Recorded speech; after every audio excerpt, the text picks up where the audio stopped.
हिंदू एक रहे, हिंदू हिंदू एक रहे, हिंदू हिंदू एक रहे। भेद भाव को नहीं सहे, संघर्षों से दुखी जगत को मानवता की शिक्षा दे। हिंदू हिंदू एक रहे, हिंदू हिंदू एक रहे, हिंदू हिंदू एक रहे। एक ब्रह्म कुछ और नहीं, हरिहर दुर्गा मात वही, देव देविया रूप उसी का, देश काल अनुसार सही, सब पंथों का मान करे, सब ग्रंथों से ज्ञान गहे, सब गुरुओं के सीख समझ कर जीवन को जीना सीखे। हिंदू हिंदू एक रहे, हिंदू हिंदू एक रहे, हिंदू हिंदू एक रहे। जो भाई भटके बिछड़े, हाथ पकड़ ले साथ चले, भोजन कपड़ा घर की सुविधा, शिक्षा सबको सुलभ रहे, ऊंच नीच लवलेश न हो, छुआछूत अवशेष न हो, एक लहू सबकी नस नस में अपनेपन की रीत रहे। हिंदू हिंदू एक रहे, हिंदू हिंदू एक रहे, हिंदू हिंदू एक रहे। धर्म प्रेम अमृत पिए, गीता गंगा गौ पूजे, वेद विहित जीवन रचना हो, राम कृष्ण शिव भक्ति करे, धर्म सनातन अनुगामी, बुद्धं शरणं गच्छामि, अरहंतों को नमन करे नित, वाहे गुरु अकाल कहे। हिंदू हिंदू एक रहे, हिंदू हिंदू एक रहे, हिंदू हिंदू एक रहे। भेद भाव को नहीं सहे, संघर्षों से दुखी जगत को मानवता की शिक्षा दे। हिंदू हिंदू एक रहे, हिंदू हिंदू एक रहे, हिंदू हिंदू एक रहे। समस्त बंधु भगिनी और बाल गोपाल सभी को नमस्कार।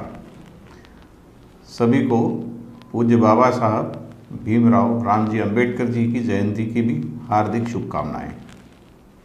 हम सभी स्वयंसेवक और हिंदू समाज कार्यकर्ता यह जानते और मानते हैं कि घट घट में राम समाया, और हम सब हिंदू भारत माता की संतान हैं। कोई हिंदू छोटा या बड़ा, ऊंचा या नीचा नहीं होता।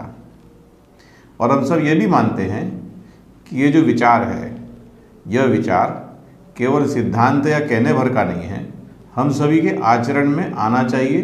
हम सभी अपने अपने परिवारों में समरसता व समानता का व्यवहार करते हैं और यह हमारा कमिटमेंट है। पूज्य बाबा साहब अंबेडकर जी के जीवन से और उनके कृतित्व से और हम सब अपने विचारों के अनुसार अपना आचरण करें, यह संस्कार हम सभी के घरों में आए, इस सब के लिए हम सभी प्रयत्नशील रहते हैं और समाज में भी ऐसा वातावरण बनाने का हम प्रयास करते हैं। पूज्य बाबा साहब अंबेडकर जी की जयंती इस विचार के प्रसारण के लिए और अपने इस कमिटमेंट को प्रस्तुत करने का सबसे अच्छा सुअवसर है, ऐसा मुझे लगता है। हम सब यही मानते हैं। पिछले वर्ष कोरोना की महामारी के कारण जो विशिष्ट परिस्थितियां निर्मित हुई, उस समय हमने एक प्रयोग शुरू किया था।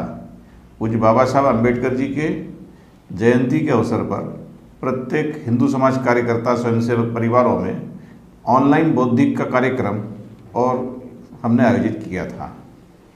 इस कार्यक्रम में हम सभी ने सपरिवार आबाल वृद्ध इकट्ठा होकर के अपने अपने घर में और पूज्य बाबा साहब के चित्र पर माल्यार्पण और माननीय शास्त्री जी का बौद्धिक पिछली बार हुआ था, वो सब हमने सुना था। इस वर्ष सौभाग्य से माननीय भागैया जी का हमको सानिध्य प्राप्त हो रहा है। अब इसको सौभाग्य कहें, एक बात और है, या दुर्भाग्य कहें, कोरोना महामारी ने हमको फिर से घरों में समेट कर रख दिया है। फिर भी इस अवसर का लाभ उठाते हुए और इस अवसर को हम एक अच्छे संस्कार का विषय बनाते हुए अपने अपने घर में हम यह आयोजन एक बार फिर कर रहे हैं। ईश्वर करे कोरोना महामारी का यह प्रकोप शीघ्रातिशीघ्र समाप्त हो और जैसा हम अपने अपने स्थानीय स्तरों पर आयोजन प्रतिवर्ष करते थे वैसे ही हम कर पाएँ। पर इस वर्ष तो हम ऑनलाइन ही उद्बोधन हम सुन रहे हैं। माननीय भागैया जी, जिनका हमें आज मार्गदर्शन प्राप्त होने वाला है, वे विगत 51 वर्षों से राष्ट्रीय स्वयंसेवक संघ के प्रचारक हैं। सारा जीवन संघ कार्य के लिए देते हुए, समाज कार्य के लिए देते हुए वे संघ के विभिन्न दायित्व उन्होंने निभाए हैं और अखिल भारतीय बौद्धिक प्रमुख भी रहे, अपने सह कार्यवाह भी रहे। वर्तमान में आप राष्ट्रीय स्वयंसेवक संघ के अखिल भारतीय कार्यकारिणी सदस्य हैं। आपका केंद्र कोलकाता है। आपसे निवेदन है कि हम सभी का मार्गदर्शन करें और हम सब के घर में समरसता संस्कार हम सबके जीवन में आए, हम सबके आचरण में आए, ऐसा निवेदन करते हुए और मैं माननीय भागैया से आग्रह करता हूं अपनी बात शुरू करें। नमस्कार। भारत रत्न बोधिसत्व श्रद्धेय बाबा साहब अंबेडकर जी के 130वां वर्ष जन्मदिन के उपलक्ष्य में सभी को शुभकामनाएं। बाबा साहब अंबेडकर जी आपके भारत के निर्माण में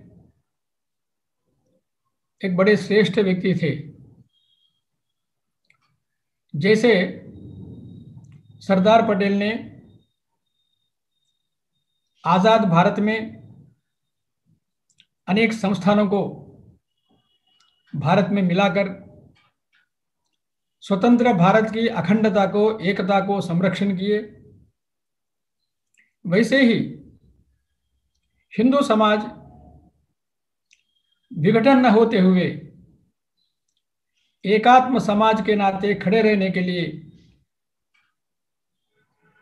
अत्यंत श्रद्धा से प्रयास करके संपूर्ण हिंदू समाज को अखंड रखने में यशस्वी हुए श्रद्धेय बाबा साहब अंबेडकर जी।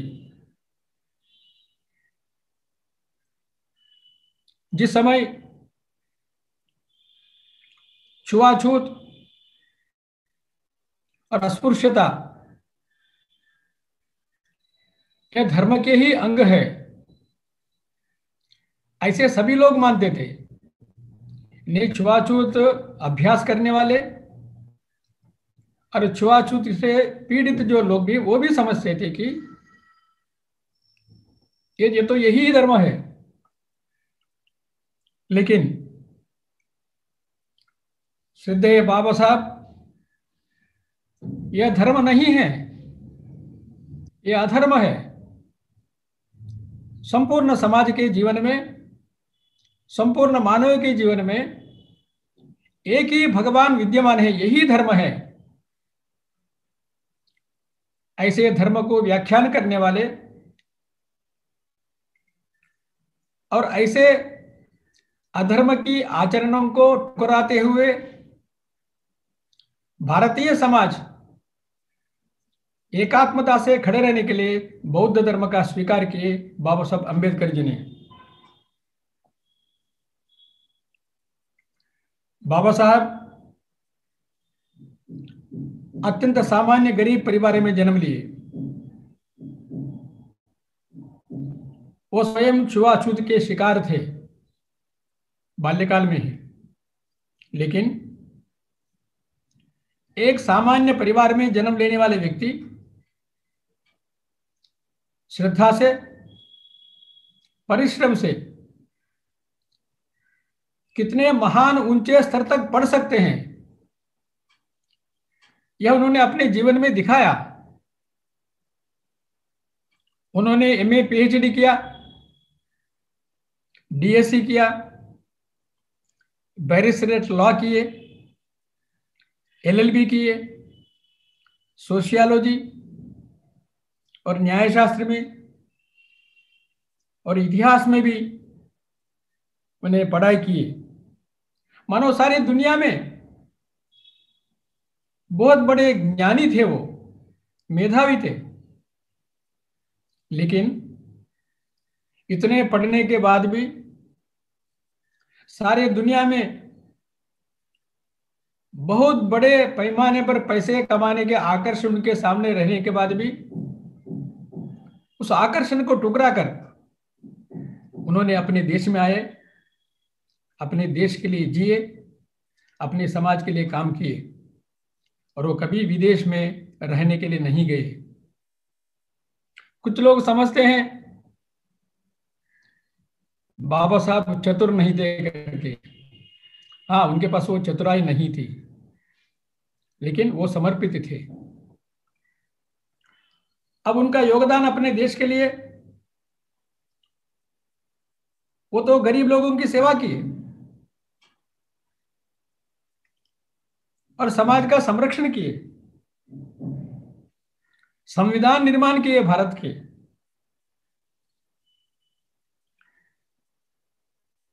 और करोड़ों जो गरीब लोग हैं, अपने ही खून के रिश्तेदार बंधु जिन्होंने छुआछूत से पीड़ित थे, जिनको समाज ने अत्याचार, जिनके ऊपर समाज ने अत्याचार करता था, ऐसे लोगों में जागरण लाए, चेतना लाए, जागरूकता लाए, उनको संगठित करने का प्रयास किए, उनको न्याय मिलने का प्रयास किए। और उन्होंने न्याय संगत विषयों में प्रवीण थे, मजदूर मंत्री थे। ऐसे उन्होंने मानो अपने समाज को, एक संपूर्ण समाज को सेवा किए, ऐसे महामनीषी थे।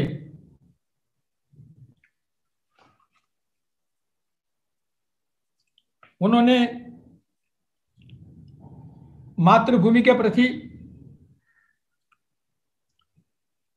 श्रद्धा और प्रेम, आत्मीयता रखते हुए समाज में सभी को सामाजिक न्याय मिलना चाहिए, अपने अनुसूचित जाति बंधुओं को आर्थिक संरक्षण मिलना चाहिए, उसके लिए संघर्ष भी करना चाहिए। लेकिन संघर्ष करते समय उन्होंने संविधान के आधार पर संघर्ष किए, कभी भी हिंसा पद्धति अपनाए नहीं। कारण वे करुणा मूर्ति थे, उनके अंदर अपने संपूर्ण हिंदू समाज के प्रति, अपने देश के प्रति आत्मीयता थी, श्रद्धा थी, भक्ति थी। इसलिए उन्होंने संविधान सभा में बात करते हुए सारे देश के सामने अपना वक्तव्य रखा। स्वतंत्र भारत के अंदर प्रशासनिक व्यवस्था के लिए, for the sake of administration, हमने अनेक राज्यों का विभाजन कर रहे हैं। We are carving out into different states. आगे बताते हैं, आगे भी अनेक राष्ट्रों का निर्माण हो सकता है देश के अंदर। We may carve out some more states in the country for the sake of administration. लेकिन ऐसे कितने भी राज्यों का व्यवस्था होने के बाद भी भारत एक राष्ट्र है, एक समाज है। It is one nation and one society. यह उनका स्पष्ट मत था।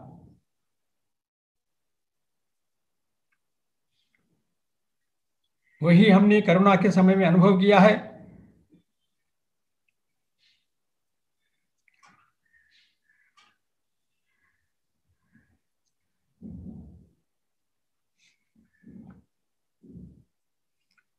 कोरोना के समय में अनुभव में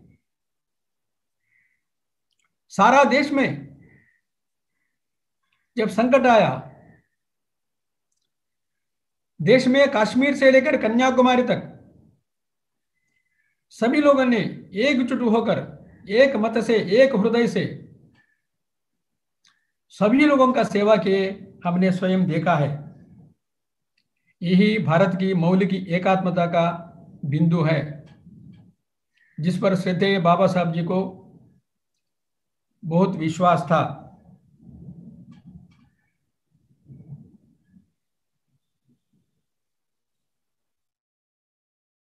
और संविधान में उन्होंने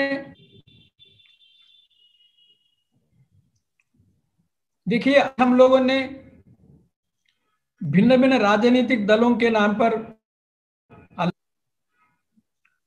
भिन्न भिन्न समूहों में दिखने पर भी, कभी कभी भिन्न भिन्न समूहों के कारण हम परस्पर दिखने पर भी स्वतंत्र भारत में आगे चलकर हम एक राष्ट्र के नाते, एक समाज के नाते, एक देश के नाते अवश्य आगे बढ़ेंगे, विकास करेंगे। ऐसा मुझे पूर्ण विश्वास है। ऐसे विकास करने में, आगे बढ़ने में हमको दुनिया में कोई शक्ति रोक नहीं सकती है। आज हम देख रहे हैं भारत कैसे दुनिया में आगे बढ़ रहा है, कारण उस मौलिक आंतरिक एकात्मता की शक्ति ही आधार है। आगे चल के बाबा साहब ने बेलगांव में एक दलित सभा में बात करते हुए बताते हैं, देखिए, कथित हिंदू से मेरा मतभिन्नता हो सकती है,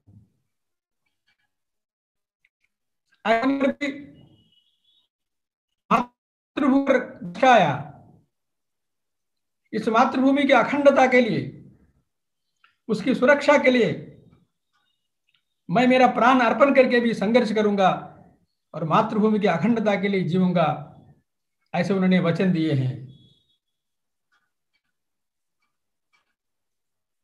बाबा साहब अंबेडकर जी का स्वतंत्र संग्राम में योगदान कैसा था?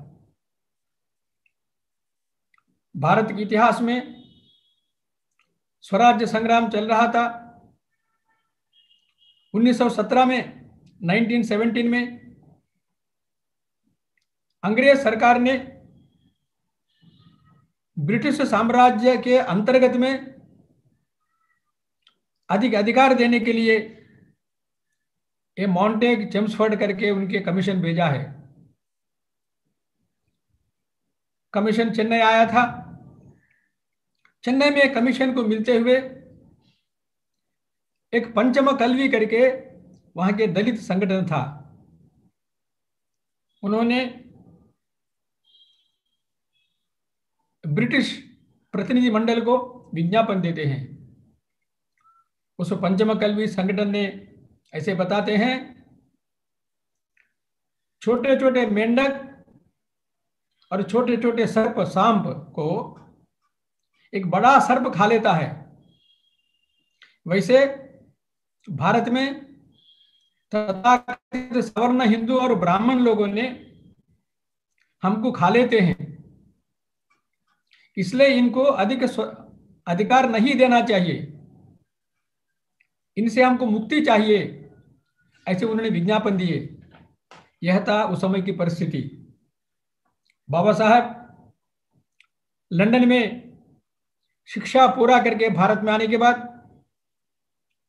उनको सम्मान था ही, इसलिए 1927 में 1927 में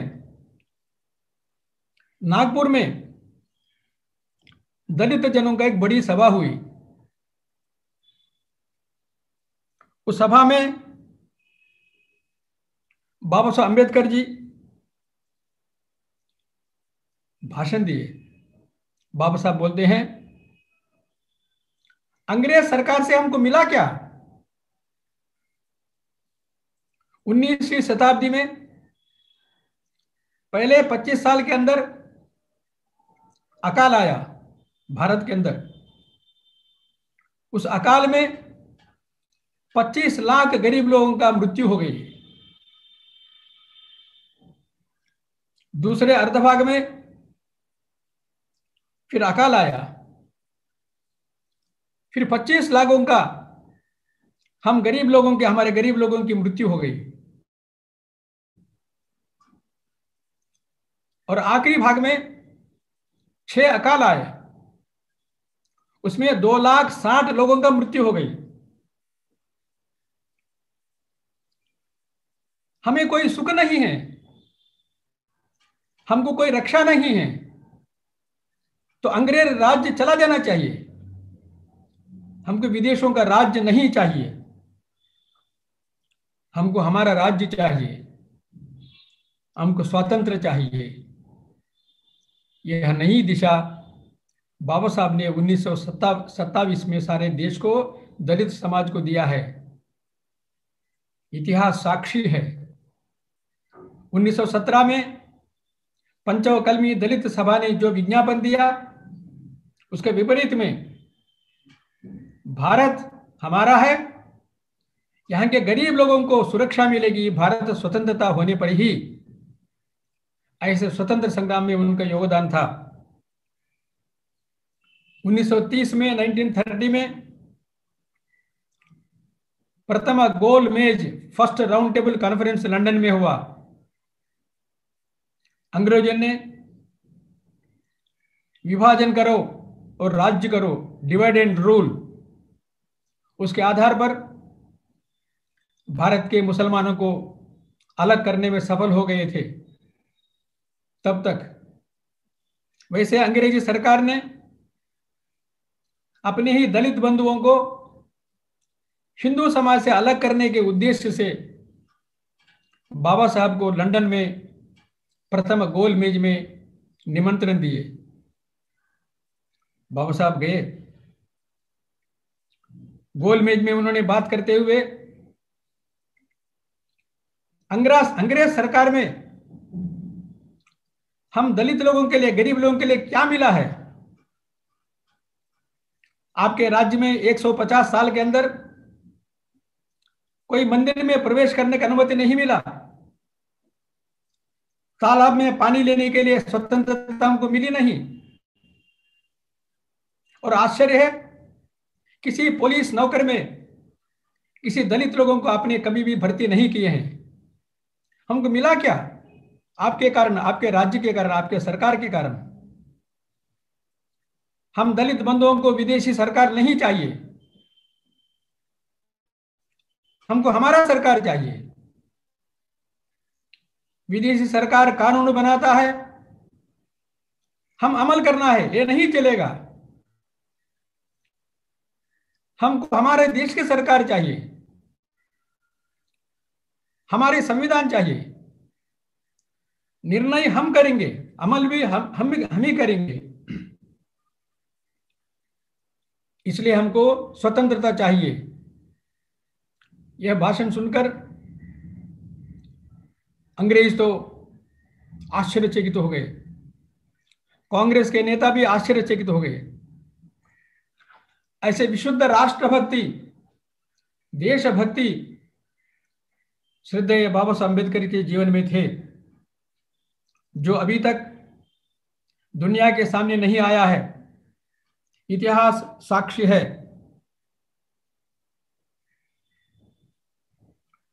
और उन्होंने जीवन में संघर्ष किए। बाबा साहब, ये जो पंच महाभूत है,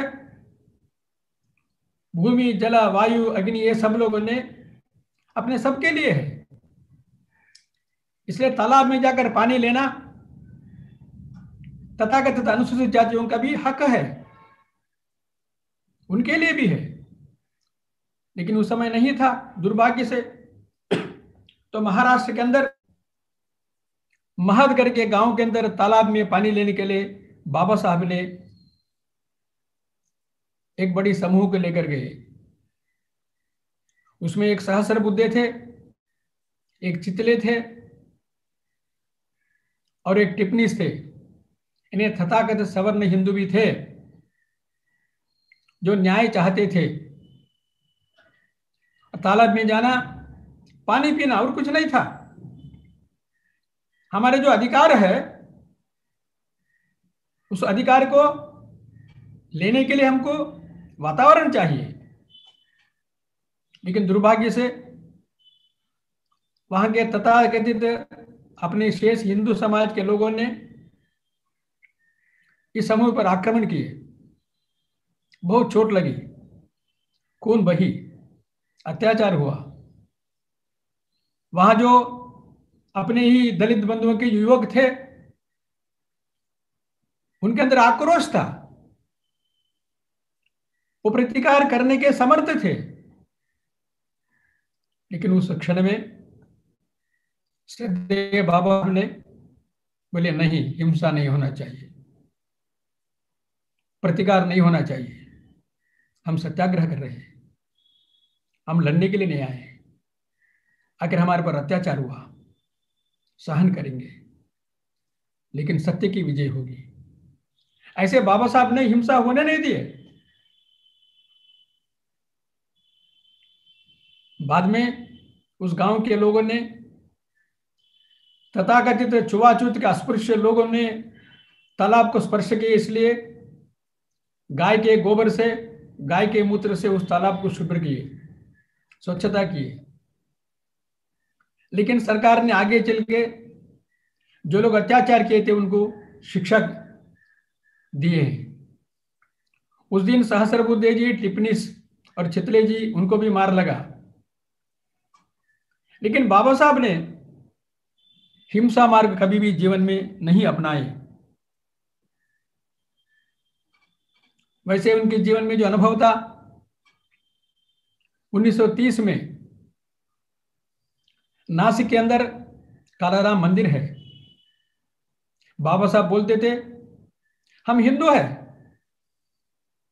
हम हिंदू धर्म के पुजारी हैं, हम हिंदू के नाते जन्म लिए हैं, हम राम भक्त हैं। इससे नासिक कालाराम मंदिर में दर्शन करने के लिए हमें अधिकार है, हम वो भाग्य दीजिए। ऐसे उन्होंने दर्शन के लिए लोगों को लेकर गए। लेकिन दुर्भाग्य,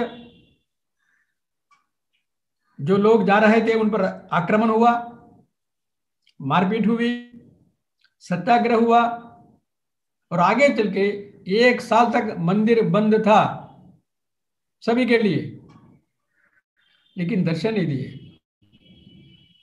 बाबा साहब को बहुत दुख लगा। अरे हम तो हिंदू है, हमने हिंदू के नाते जन्म लिया है, धर्म हमारे हिंदू है, लेकिन हिंदू समाज में हमें जो सम्मान मिलना चाहिए, जो मंदिर को दर्शन करने के भाग्य मिलना चाहिए, वो भी नहीं मिलता है। क्यों? हिंदू समाज में परिवर्तन क्यों नहीं? उनके मन के अंदर वेदना थी, पीड़ा थी। उस पीड़ा से, वेदना से उन्होंने 1935 में एक दलित जनों का बहुत बड़ी सभा हुई। उसमें चर्चा करते हुए बहुत पीड़ा से, वेदना से बाबा साहब ने एक घोषणा करते हैं, हिंदू समाज में परिवर्तन नहीं आ रहा है। हिंदू समाज में हिंदू के नाते हमें जो स्थान मिलना चाहिए, सम्मान मिलना, वो नहीं मिल रहा है। इसलिए मैं घोषणा करता हूं, मैं हिंदू धर्म में नहीं मरूंगा, धर्म छोड़ देऊंगा, धर्म परिवर्तन करूंगा। बहुत पीड़ा से कहे उन्होंने। जैसे उन्होंने 1935 में घोषणा किए, सारे देश में गवर्नर खड़ा हुआ। अनेक लोगों ने सोचने लगे, श्रद्धेय सावरकर जी ने उनको संदेश भेजा है। क्यों? सावरकर जी छुआछूत के विरोध में थे, वो अधर्म मानते थे उसको। इसलिए उन्होंने संदेश भेजा है, नहीं, आप हिंदू धर्म में रहना चाहिए, आपको सम्मान मिलेगा। और बाकी कुछ संतों ने भी उनको संदेश भेजे हैं। लेकिन हिंदू समाज में जो परिवर्तन चाहिए था, वो परिवर्तन नहीं दिख रहा था। चर्चा में से कुछ लाभ तो हुआ। इसका प्रभाव से मैसूर राजा, मैसूर में जो विजयदशमी के उत्सव होते हैं, उसमें हिंदुओं को सम्मान के साथ भाग लेने के लिए उन्होंने अवसर दिया है, बाबा साहब की घोषणा के बाद ही। केरल में तिरुवानपुर महाराज ने 1600 मंदिरों में अपने अनुसूचित जाति, हरिजन, दलित बंधुओं के लिए सम्मानपूर्वक प्रवेश दिया है।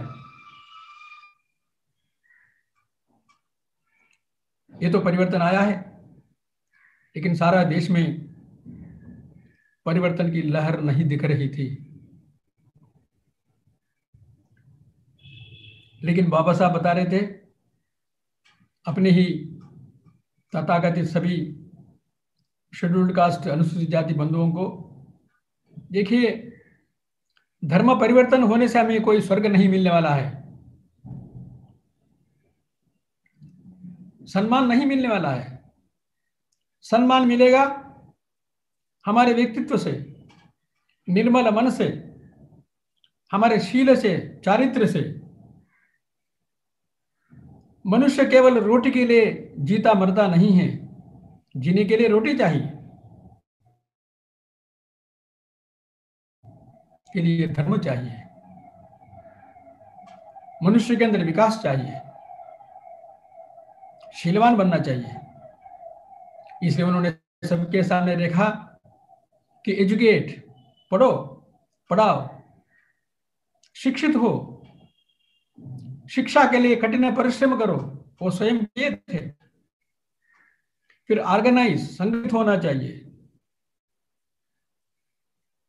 संगठित होने के लिए आत्मीयता चाहिए, एकात्म चाहिए, अहंकार नहीं चाहिए, निहित स्वार्थ नहीं चाहिए। फिर एजिटेट, संघर्ष करो, अपने मौलिक अधिकारों के लिए, संविधान दत्त अधिकारों के लिए संघर्ष करना चाहिए। लेकिन संघर्ष हिंसा के आधार पर नहीं, द्वेष के आधार पर नहीं, संविधान के आधार पर संघर्ष करना, ऐसे समाज के सामने रखे उन्होंने। अंत में 1953 में उन्होंने बौद्ध धर्म स्वीकार किए। बौद्ध धर्म स्वीकार करने के एक दिन पहले रात्रि अपने ही संघ के प्रचारक ऋषितुल्य, जिन्होंने आज नहीं है, माननीय दत्तोपंत ठेंगड़े जी, उनसे मिले थे। केवल मिलना नहीं, अत्यंत आत्मीय थे बाबा साहब के लिए दत्तोपंत ठेंगड़े जी। ठेंगड़ी जी ने दत्तोपंत जी के बारे में बड़ा हिंदी पुस्तक लिखे हैं, मराठी हिंदी में पुस्तक लिखे हैं, हम पढ़ना चाहिए, क्यों? इनका गहरा संबंध था। सो ठेंगड़ी जी ने पूछे, बाबा साहब, हिंदू समाज में दोष है अनेक हजारों सालों से, लेकिन उस दोष को होते हुए, छुआछूत को दूर हुए, भेदभाव को दूर करते हुए, एकात्म भाव से, समता और ममता से एक रस समाज खड़ा करने के लिए जो प्रयास चल रहा है, ध्यान में नहीं आया क्या? तुरंत बाबू साहब ने बोले, हाँ हाँ दत्तोपंत, तुमने जो वो राष्ट्रीय स्वयंसेवक संघ के बारे में है ना, मैं जानता हूं। आप लोगों का जो प्रयास है उसमें चित्त शुद्धि है, उसमें व्यवहार शुद्धि है, मैं मानता हूं। लेकिन 1925 और 1953 इस 28 साल में आप लोगों ने, उस समय बाबा साहब बोले, एक 25-28 लाख लोग तैयार किए होंगे। ये लोग विश्वसनीय हैं, लेकिन देश इतना बड़ा है, आपका गति इतना धीमे से है, तो बोलो अगर इसी धीमे से चलेंगे सारे देश में कब परिवर्तन आएगा? देखो दत्तोपंत, मेरे जो लोग हैं अनेक वर्षों से छुआछूत ऐसे अहंकार से पीड़ित है, उनके अंदर थोड़ा जागृति आई, चेतना आई, और चेतना जागृति के कारण आक्रोश आया है। उनको रास्ता चाहिए, योग्य रास्ता चाहिए। मेरा आयु बढ़ रहा है, मैं जाने के पहले उनको रास्ता नहीं दिखाना चाहिए, रास्ता दिखाना चाहिए। अगर रास्ता नहीं दिखाए, ये लोग आज आक्रोश के कारण, चेतना के कारण कम्युनिज्म के प्रति चले जाएंगे। ये मैं नहीं चाहता। व्यक्ति या समूह कम्युनिज्म के प्रति जाने से इस राष्ट्रीय धारा से दूर हो जाते हैं, भारतीय राष्ट्रीय प्रवाह से दूर हो जाते हैं, फिर समाज विघटन हो जाएगा, देश विघटन हो जाएगा। सुनो दत्तोपंत, तथाकथित सवर्ण हिंदू और कम्युनिज्म के बीच में गुरु गोलवलकर जी, आपके सरसंघ चालक जी, एक अभेद्य दीवार के नाते खड़े हैं। वैसे अस्पृश्य कहलाने वाले करोड़ों बंधुओं कम्युनिज्म के बीच में मैं एक अभेद्य दीवार खड़ा हूं। अगर मैंने सही रास्ता नहीं दिखाया, ये लोग एक बार कम्युनिज्म के ओर चले जाएंगे, तो आगे चल के उन सबको राष्ट्रीय धारा में, प्रवाह में लाना आपके लिए संभव नहीं होगी। यह था श्रद्धेय बाबा साहब के अंतरंग। फिर हम सबको मालूम है, 1935 में जब उन्होंने घोषणा की, उसके बाद इस्लाम देशों ने उनको इस्लाम में लेने के लिए बहुत प्रयास किए। ऐसे बताते हैं कि निजाम भी उनको करोड़ों रुपए देने का प्रयास किए हैं। वैसे ईसाई देशों में भी उनको ईसाई बनाने का प्रलोभन किया है। लेकिन बाबा साहब जो श्रेष्ठ देशभक्त थे, जिनके प्रति धर्म संस्कृति के प्रति जिनको विश्वास था, मौलिक विश्वास था, और उन्होंने बोले मैं या मेरे जन इस्लाम में नहीं जाएंगे, ईसाई नहीं बनेंगे, भारतीय धरती के ऊपर जन्म लिया, बौद्ध धर्म स्वीकार करेंगे। बौद्ध धर्म में करुणा है, प्रेम है, भारत के संपूर्ण समाज को एकात्म बनाने का शक्ति है, और अभी तो भारत के आधार पर सारे विश्व के अंदर प्रेम और करुणा के द्वारा विश्व शांति लाने की शक्ति है। और मैं गांधी जी को वचन दिया हूं, मेरे जीवन में कितने कष्ट आने पर भी देश के विरोध में, देश की एकात्मता के विरोध में कभी नहीं जाऊंगा। मैं वचनबद्ध हूं। ऐसा कहते हुए बाबा साहब ने विजयदशमी के दिन नागपुर में बौद्ध धर्म स्वीकार किए। बुद्धम शरणम गच्छामि, धम्मम शरणम गच्छामि, संघम शरणम गच्छामि। बाद में उन्होंने बताया, जीवन में कुछ लोग बताते हैं मैं धर्म के विरोधी हूं। नहीं, मेरे अंदर जो भी श्रेष्ठ गुण है, मानवीय गुण है, वो धर्म के कारण है। धर्म यानी हमें सच्चा धर्म चाहिए, जिस धर्म में मानवता है, जो सभी मानव लोगों को सम्मान देता है, सामाजिक न्याय देता है, आर्थिक स्वातंत्र्य देता है, सामाजिक सुरक्षा देती है, भेदभाव कभी नहीं रखती है, छुआछूत को कभी नहीं मानते हैं। ऐसे धर्म मुझे, और धर्म के बिना मनुष्य पशु बनता है, शील के बिना मनुष्य राक्षस बनता है। इसलिए बाबा साहब ने समाज के सामने रखे, हमें सद्धर्म चाहिए, सही धर्म चाहिए। उस धर्म के पक्ष में मैं हूं। फिर उन्होंने बताते हैं, मैं मेरे जीवन के अंदर समता, स्वतंत्रता और भ्रातृत्व भावना, इक्वालिटी, लिबर्टी एंड फ्रेटर्निटी, ये लिया है। कुछ लोग कहते हैं मैं यह फ्रेंच क्रांति से लिया हूं। नहीं, यह तथागत बुद्ध के जीवन से लिया हूं, उपदेश से लिया हूं।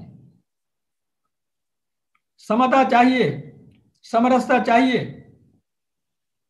स्वतंत्रता चाहिए, लेकिन बाबा साहब बताते हैं, और समता स्वतंत्रता गारंटी कब है?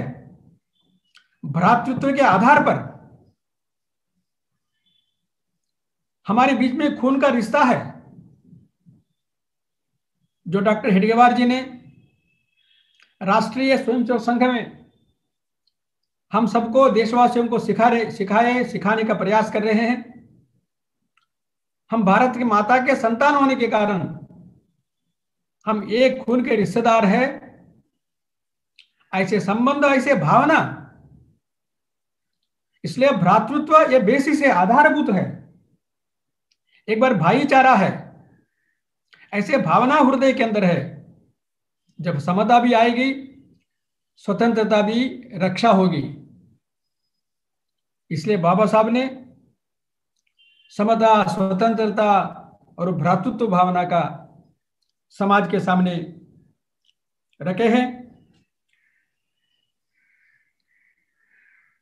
और बाबा साहब बताते थे, हमें एक नूतन स्मृति चाहिए। धर्म शाश्वत है, लेकिन धर्म की ग्लानि हुई है, समाज में भ्रम निर्माण हुआ है, आचरण लुप्त हो गया है। जिस समाज ने पत्थर में परमेश्वर है, पत्थर को पूजा करता है, पेड़ को पूजा करता है, कुत्ते को भी सम्मान देता है, ऐसे समाज ने अपने ही बंधु, अपने ही गांव में, अपने खेती में काम करने वाले मजदूर, जब हिंदू हरिजन है, शेड्यूल्ड कास्ट है, उनको सम्मान नहीं देता है। अपने खेती में काम करने वाला अगर ईसाई बन गया, क्रिस्टोफर बन गया, उनको सम्मान देता है, डरता है। ये क्या विडंबना है? एक ऐसी समाज है, धर्म श्रेष्ठ है, आचरण अत्यंत हीन है। धर्म का आचरण का कोई संबंध नहीं है, ये हमको समझना चाहिए। हमारा दुर्भाग्य है। इसलिए श्रद्धेय बाबा साहब एक नूतन स्फूर्ति चाहिए समाज के लिए, ऐसे चाहते थे।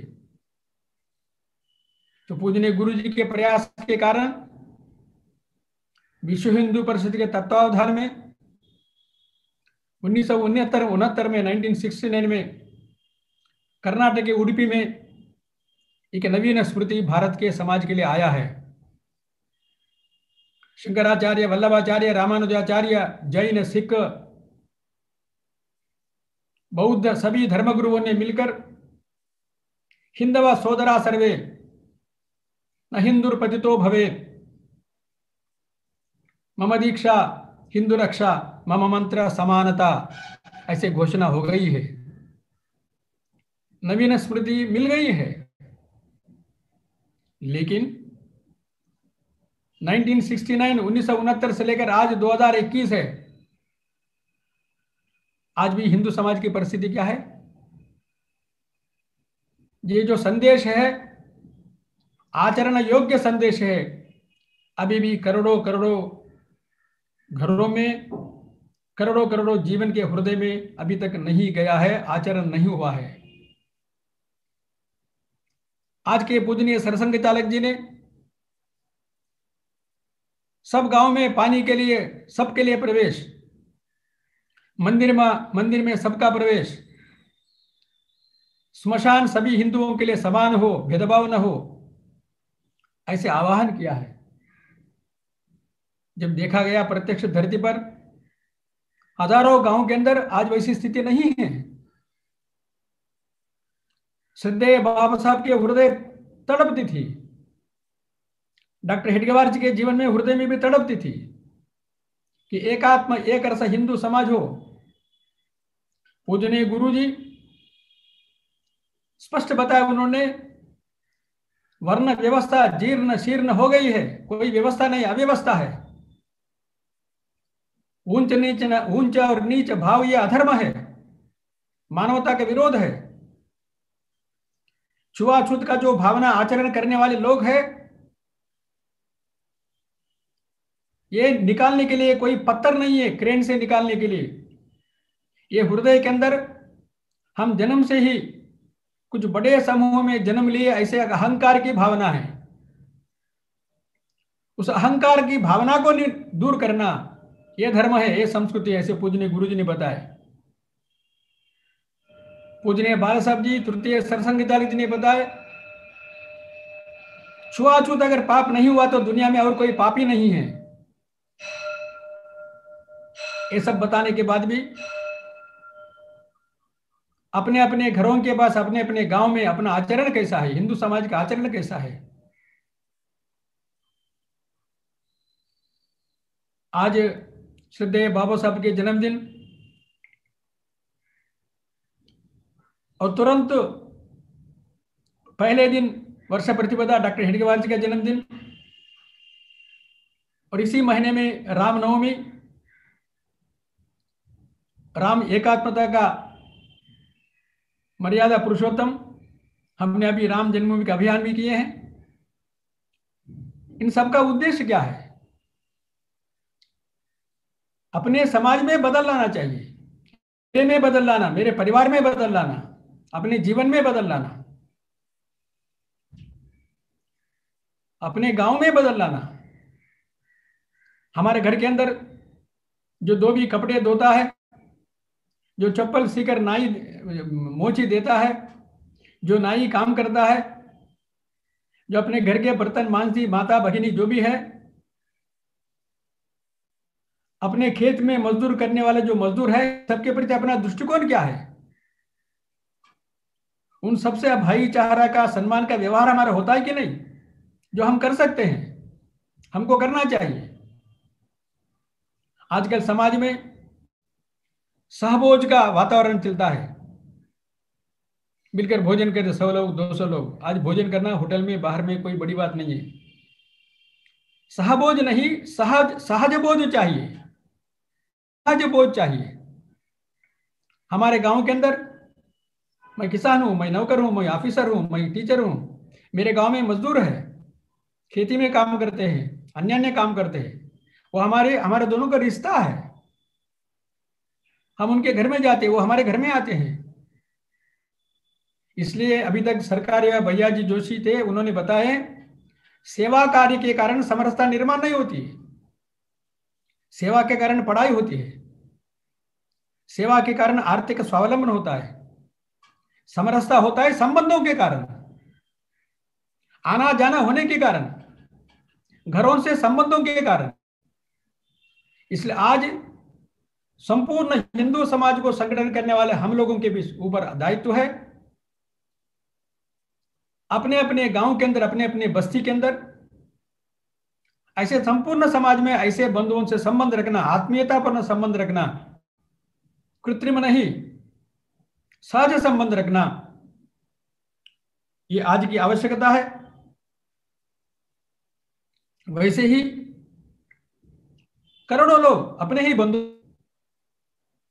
हजारों सालों से पिछड़ापन होने के कारण वो शेष समाज के साथ कंधे से कंधे मिलाकर सम्मान के साथ जीने का वातावरण निर्माण करना हमारा कार्य है। उस वातावरण निर्माण में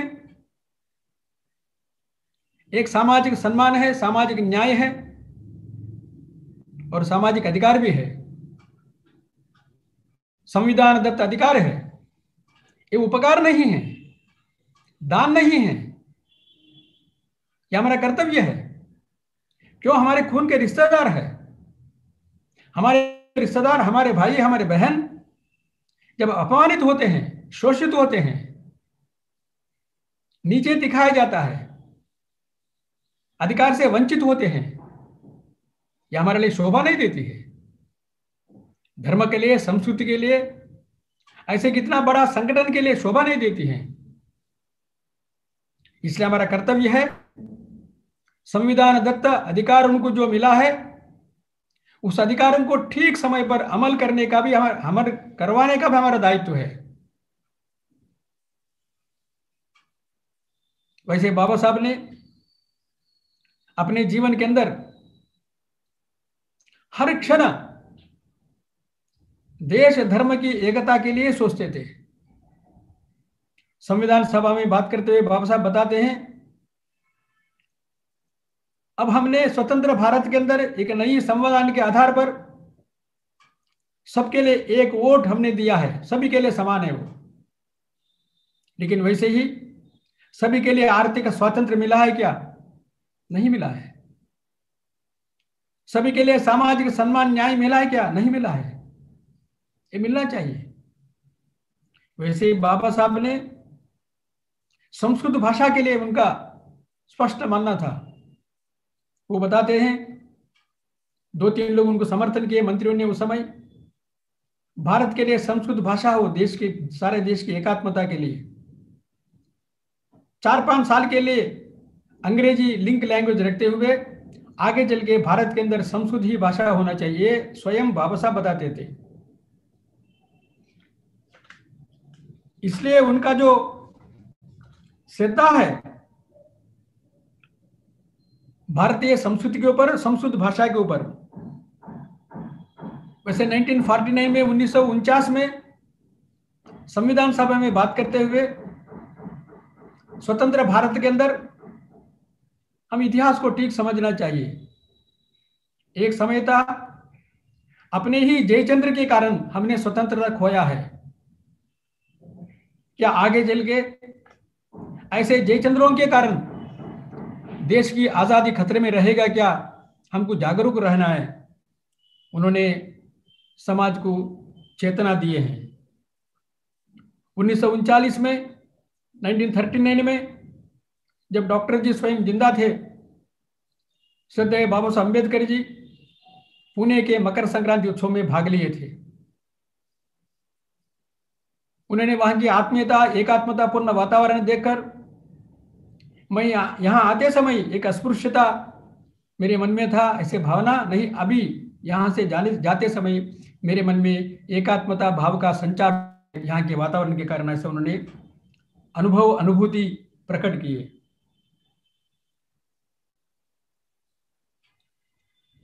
संविधान सभा में रात दिन काम करते हुए उनका स्वास्थ्य खराब हो रहा था। उस समय 1949 और 50 के बीच में पूजनीय गुरु जी उनके घर में गए, उनको परामर्श किए। 1962 में बाबा साहब के प्रति श्रद्धांजलि देते हुए पूजनीय गुरु जी ने, ऐसे श्रेष्ठ महान व्यक्ति थे जिनके पास शंकराचार्य के वैसे ज्ञान भंडार और बुद्ध के वैसे करुणा और विवेकानंद के वैसे तेज उनके अंदर था, ऐसे प्रशंसा किए हैं। आज हमारा सबका कर्तव्य है, दोनों महापुरुष डॉक्टर हेडगेवार जी जिन्होंने संघ की स्थापना की है, वे भी गरीब परिवार में थे, वे भी महाराष्ट्र से थे और उन्होंने अपने लिए कुछ नहीं किया, संपूर्ण समाज के लिए जीवन समर्पित किए। श्रद्धेय बाबा साहब अम्बेडकर जी, वे भी गरीब परिवार में थे, जन्म लिए, महाराष्ट्र के थे, उन्होंने भी अपने लिए कुछ नहीं किए, संपूर्ण जीवन समर्पित किए समाज के लिए। दोनों का लक्ष्य एक ही था, समता युक्त, समरसता युक्त, शोषण मुक्त संपूर्ण हिंदू समाज को संगठित करना। रास्ता भिन्न भिन्न हो सकती है, लेकिन लक्ष्य एक है, जीवन की दिशा एक है, समर्पण समर्पण, प्रेम प्रेम, आत्मीयता और करुणा और निस्वार्थता।